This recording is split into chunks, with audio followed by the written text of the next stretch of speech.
dal leen ak jàmm Témoin Quotidien la ñuy tàmbali naka tàqan yéenekaay xëyandoo nag ak dialogue bi nga xamante ni si yéenekaay bi nee na àllarba naka la mbir yi di tàmbali ndax participants yi commission politique naka fexe nañ rek ba trouver ab consensus maanaam ab xaatim déggoo ni ki démb ci poñ yi nga xamante ni moom la ñu war a waxtaanee ni ki ëllëg ak jàmm naka la mbir yi naka war a tàmbale en mode fast track maanaam gaantu goo xamante ni si dañu gaaw rek déposer conclusion yi laata 25 ci weer wi ñu nekk ndax 25 boobee ci lañ war a dajale lépp naka jox ko président de la république ngir mu àddu naka jëmale ci askan wi Le Soleil yéenekaay ni si jamono joojee moom Macky Sall moo ngay gën a doolal askan wi rawatina ñi nga xamante ni moo di bàjjenu gox yi ni ki démb naka la ñu jógee ci 25 000 naka yóbbu leen ci 50 000 par weer naka jàpp leen bàjjenu gox yi ci jamono ji Macky Sall naka defar na leen bagage naka dialogue politique boobee nag ak participation ba maanaam ñi ca war a bokk Yewwi Askan Wi moom empoigné na Khalifa Sall moo ngi koy dànkaafu nee na ko nag bu yeboo nga xamante ni si benn coalition yebalu la naka coalition boobee nag pare na pour dàq naka képp koo xamante ni si charte ba ñu lal woon rek da nga koy teggi taxaw Sénégal ci jamono ji nag moo ngay préparer riposte maanaam naka mbir ma du neex ci diggante Khalifa Sall ak ñi nga xamante ni moo di waa Yewwi Askan Wi lu mu ci doon ne réew mi quotidien na participation dialogue boobee naka Yewwi moom gën naa taxaw temb naka ngir acculer rek ki nga xamante ni moo di Khalifa Sall ndax amul leen loo xamante ni si waa Yewwi Askan Wi naka dal dinañ koy représenter du benn organisation du benn nit naka boo xamante ni si dina fa taxaw koo xamante ni Yewwi Askan Wi moo lay yebal ku fa taxaw rek da nga fa taxaw sa ceebo rek bopp loolu tax naka gaaña di dankaafu Khalifa Ababacar Sall nii rek mu dem teewit ci li nga xamante ni si moo di naka boobulee dialogue loolee tax naka waa 24 heures yéene kaay ni naka participation dialogue boobee naka tempête naka en vue naka jëm ci Khalifa Sall ndax naka moom bëgg naa bokk naka ci boobulee dialogue nag waa Yewwi Askan Wi ne naka amul kenn koo xamante ni si yoon nañ ko ci boobulee dialogue naka yéene kaay bi li regard naka fi ñu toll nii Macky Sall moo ngay dragué moo ngay xooy naka bàjjenu gox ya ndax Macky Sall ni ki démb la daje ak bàjjenu gox ya naka lañ leen doon amal naka di 25 000 naka Macky Sall doublé na ko fi ñu toll nii bàjjenu gox ya naka weer bu dee nag daanu laal fukki junne naka jóge nañ ci 79 association bàjjenu gox yoo xamante ni si ñoom jotees nañ ab enveloppe 1 million ni ki démb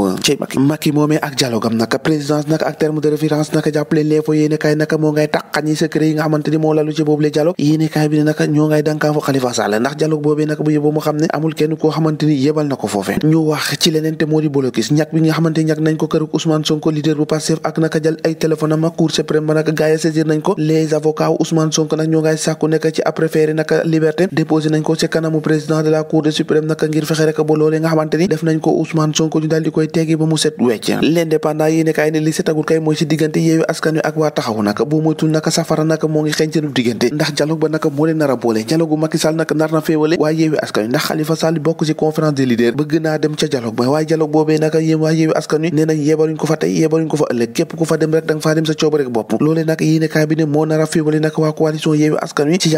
jamono ji li ma ta wax kay moo di jafe-jafe amoon ca université Cheikh Anta Diop naka gaañi bañ ko lakkee naka jàppale naka ñett ci suspect yi nga xamante ni si njortes nañu ñoo dooke sooke li ñu mel naka teganu leen loxo naka yeneen ñaar nag ñu ngi leen infiltré naka ba ñu jugee naka ci Ziguinchor naka beneen ñetteel bi nag di étudiant en médecine am na sax koo xamante ni si dafa ñàkk bakkanam toll ci ñaar fukki at nag ñu daal di koy découverte foofee naka ca place ba fa jàkkaarloog université mooy du leen plage waay enquête yéene kaay dikkaat naka ci li ñuy nëgani naka li ñuy xaarandi li ñuy njort nag moo di ab remaniement maanaam coppite gouvernement bi nga xamante ni ñoo ngi koy xaarandi gannaaw dialogue politique bi naka Macky Sall naka bëgg naa blender naka gouvernement ma ñàkk ko ba mu gën a dëgër naka yéene kaay bi ne enquête nee na ay ministères yu stratégique naka boo moytul daanu leen laal poids jëm ci pression locale ak extérieure nag bi nga xamante ni ci jamono ji Macky Sall moom rek lay dund ubbil yéene kaay bi di enquête nee na ay piste yu bëri maanaam yoon yu bëri yoo xamante ni si Macky Sall mën na see sukkandiku bu fexe rek bu amal remaniement boo xamante ni si dina gën a mën a ñoŋ li ñoŋ kay gaayaam nga ki wax si Walfadjri yéene kaay naka gannaaw ba ñu suspendre seeni programme Walfa TV naka gaaña naka ñoo ngay dem naka ca kër googee benn ni ki démb yéene kaay bi ne Barthélémy Dias Ahmed Aïdara ñoom ñëpp nag ñëwoon nañu indi seen njàppale ci groupe Walfadjri Reporters sans frontières naka ñoo ngay ñaawlu ak naqarlu abus de pouvoir bi nga xamante ni moom la ñu nekkee ak Macky Sall te lii nag dafay menacer véritablement li nga xamante ni si moo di média Sénégal Sud Quotidien di ko feelu te naan ka naka fintooni lii ñuy dund naka di couper ay signal ak yu ñu mel naka di tëj ay journalistes nag yéene kaay bi ne naka la presse naka sous bayon fintooni naka ñu ngi si dund loo xamante ni si kenn mu ne su ko wax nag Reporters sans frontières di kaan naka ci yéene kaay bi di Sud Quotidien ne naka lii abus de pouvoir boo xamante ni si moo ngi menacer naka mbooleem média yi nga xamante ni ñoo nekk ci réewum Sénégal